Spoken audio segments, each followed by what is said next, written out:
জিজ্ঞেস করে, উট তুমি আমাকে সালাম দিলা কারণ কি? উট বলে, ওগো নবী, আপনি শুধু মানুষের নবী না, আপনি আমারও নবী। উট বলে, ওগো আল্লাহর নবী, আমার মনে অনেক দুঃখ, আমার মনে অনেক কষ্ট, আপনার কাছে কিছু দুঃখের কথা বলতে চাই। কি বলতেছে উট? কে বলতেছে?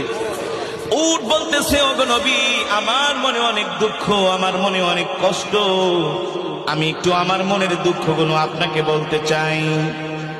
আল্লাহর নবী উটকে ডাক দিছে, তাল, আসো আমার কাছে।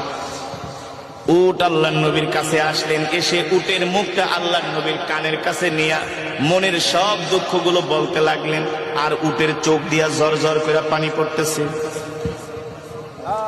উট বলে, ওগো আল্লাহর নবী, দেখেন আমার বয়স হয়ে গেছে, আমি আগের মতো বোঝা বাইতে পারি না, আগের মতো আমি বোঝা বহন করতে পারি না, এই কারণে আমার মালিক আমাকে ঠিক মতো খাওয়া দাওয়া দেয় না,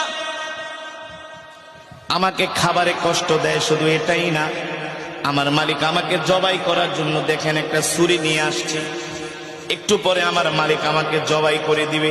আল্লাহু আকবার, জোরে বলেন আল্লাহু আকবার। আল্লাহর নবী উটের কথাগুলো শুনছেন, আর উট কান্না করে বলতেছে, ওগো নবীজি, দুনিয়ার কোন মানুষের কাছে মনের দুঃখ বইলা লাভ নাই।